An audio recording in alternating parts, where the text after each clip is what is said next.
Hey shy people, what is your worst experience? I wouldn't say this is my worst experience, but it's amusing to me. I was setting up a network in a small satellite office and was still working when the last other person left. It was nighttime and they didn't see me or know I was still there, so they turned out all the office lights as they left. I left them off because I enjoy working in the dark and do it often. After like an hour, another worker came back into the office to do something or another, and rather than have to say hi, I opted to hide under the desk I was at in an open office as a circa 35-year-old man. I'm not sure why I did that, but luckily they didn't notice me and left again after about 15 minutes.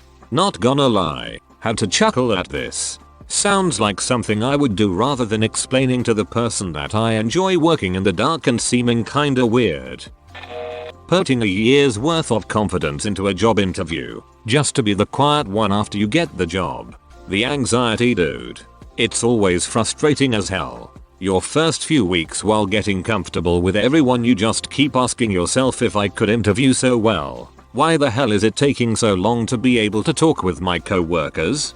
And it gets worse if when you work in a small team with long shifts and not much to do during downtimes, like being a barista.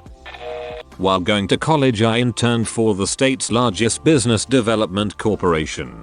In a meeting with C-suite executives, the top dog was just making friendly conversation before we got started and asked me what classes I was taking. To set the picture, I am just a pure note taker and would never expect anyone to even notice that I was there, let alone put me on the spot with a long table of successful professionals staring at me. I blacked out. Zero brain function. I mumbled a few inaudible grunts and ums before having no choice but to admit that I couldn't remember. Oh my dog, I wanted to die. The looks of confusion and the awkward century that it took to switch topics amongst themselves still haunts me before bed. That is profound. Went to a party. Guy I've never met walks up to me, shakes my hand, and says hello. What's your name? Where were you born? Where will you die? What's in between? Not letting go of my hand the whole time. I completely locked up, had no idea what to say. Oh, okay. My name's John. I was born in Milwaukee. Judging by this conversation, I'm probably going to die at this party and the in-between will be you murdering me. Nice to meet you. Nice to eat you, John. To be fair, that guy sounds a bit much. I think with a lot of these out there lines, timing is everything. That's either a fun party opener or a really off-putting one. Or maybe it's cocaine. That would also explain that type of line. I was in elementary and took a bus home each day. I missed my stop and I was so terribly shy and quiet the bus driver didn't hear me. He went on to pick up high school students and didn't notice I was still on the bus. The high school students were so sweet and kind. They alerted the bus driver and he took me home. My mum was freaking out by the time I got home. Happened to me too. Freaking wackiest shoot I ever experienced. I expected these older kids to be dongs, then they're the nicest folks ever. Yeah, learned much later in life looking back. Kids in middle school are pretty much the worst group of beings alive. They don't exactly mean to be, and not all of them are, but it's so common for these 12-13 years olds to be right in that spot where they don't quite freaking understand how horrible they actually are being, and people just brush it off as them being kids. In elementary school, everyone's loud and screaming and running around, just doing their best to not shoot themselves. Middle school is that I'm a freaking sociopath for a few years while I learn what the hell empathy is. And then you hit high school where you get the typical teen rebellious phase, learning who they want to be, which I am sure is a nightmare for parents. But when I was in high school, some kids were just a-holes who like to put down others. But I have also seen those same kids get one step away from a full-out ass beating, because some actually nice high school dude realized a shoot wasn't okay. I had a less than happy middle school life, so I'm a bit jaded here.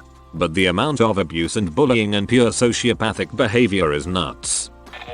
I am a bit shy when first meeting people, so after getting to know me, I often hear, when I first met you, I thought you were such a rich, cool. I get told that I seem intimidating, which I always find bizarre. When you don't talk, they don't know about you, what you like to do, where you're from, etc. So you become an unapproachable unknown. As someone who gets called intimidating a lot, this is enlightening. Thank you. Going to a crowded party with one friend who really wanted to drag you along, but then disappears. Where my damn panic button. Frantic button mashing. Time for the all Irish exit. I did that at a work party once. I made my appearance, said hi to the appropriate people, and then felt kind of uncomfortable for a while. Like not being sure what to do with your hands, but it's your entire person. Fortunately the pack patio area was directly connected to the parking lot, so I was able to disappear when I noticed the opportunity. Next year my wife was around, so I had her as my social fallback in between interactions. Had a much better time. I was in a group therapy session as a kid, like maybe 14. I really had to go to the bathroom, but we weren't allowed to during the session. I was sorta balled up in the center of the room, not like emotional or anything, just sitting comfortably hugging my knees cause all the spots on the couch were taken. Some girl had just finished telling a story of her abuse. She was crying and there was no other sound. Was sort of that awkward, but respectful silence that fills the space when you wanna be supportive, but saying anything at all would somehow seem inconsiderate. It was into this yawning void that I farted. I knew it was coming. I'd been staving off the gurgling in my stomach for some time now. I'd broken into a sweat already with the sheer effort of will to delay the inevitable. It was no use. I tried to discreetly shift my weight and maybe muffle the sound. I failed. This was neither silent nor deadly. It effortlessly shattered the silence like sledgehammer versus a Christmas ornament. Another moment of silence swallowed the sound, but it was a void of disbelief. Then some kid yelled as loud as they could. Jen farted. And the entire room collapsed into helpless laughter while I promptly turned to stone and died on the spot. Hopefully it gave the crying girl a giggle too. It actually did. It's pretty hard not to give in to the absurdity of the moment. You know if you're not the one who farted anyways. Imagine bravely sharing your story of abuse and someone farts, lol. I mean, I resolutely tried to defeat the beast within, but I'm only a mere mortal. Part of me thinks she was probably grateful for the distraction, honestly. That silence was probably as awkward for her as it was for us. In my high school Spanish class, some kid screamed, "Do you ever talk at me?" in front of the entire class. Super embarrassing at the time, but hilarious to look back on. Had a similar incident in freshman science class in high school. Hardly ever talked, and I guess the teacher somehow got it in her head that I was mute. She came up to me early one morning just before class with a sign language interpreter and asked if I needed participating in class. Looked her dead in the eye and said, "I can talk." She turned about 7 different shades of red before telling the interpreter they wouldn't be needed. Poor soul was just trying to help. No good deed goes unpunished. Teacher. Sounds like Dwight telling Holly that Kevin was hired as part of a special needs program. Had a moment like this when I was a kid. I'm not shy, but if I have nothing to say to you, I won't. Anyway, when I was 11 I was awarded the title of quietest camper, and when I got up to get my shooty award, everyone was chanting talk, talk, talk, as if they didn't have the opportunity of the entire summer to take the time to hear what I had to say. When you talk and people say things like, "Oh, I didn't know you could talk," or "This is the first time I hear you talking." In the same vein as this, when I was a shy kid, instead of a shy adult, I'd spend quite a while in my bedroom in order to get personal space away from my family, who are all chatterboxes. Almost every time I finally came out into the family room for a little bit of socializing, everyone would always make a huge deal of seeing me. "I didn't even know you were here. Whoa, she's socializing. She's out of her cave." And so many other things, always said so derisively. Always made me just want to go back into my room to hide. This is exactly why when I see my new stepsister, 13, come out of her room, I tell her it's nice to see her and ask her what she wants to do. She always ends up thanking me for spending time with her, but I always thank her back, because she's legitimately one of my closest friends. You're the best sister.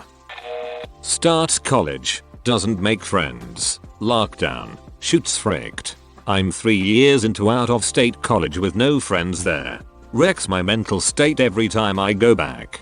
The worst part is when you finally gather the courage to try to talk to people about something you know they're interested in, and they only give one word answers back. I made the mistake of going to a commuter college so people literally only go to class and go home. Right when I started finding clubs and social things to go to, COVID hits.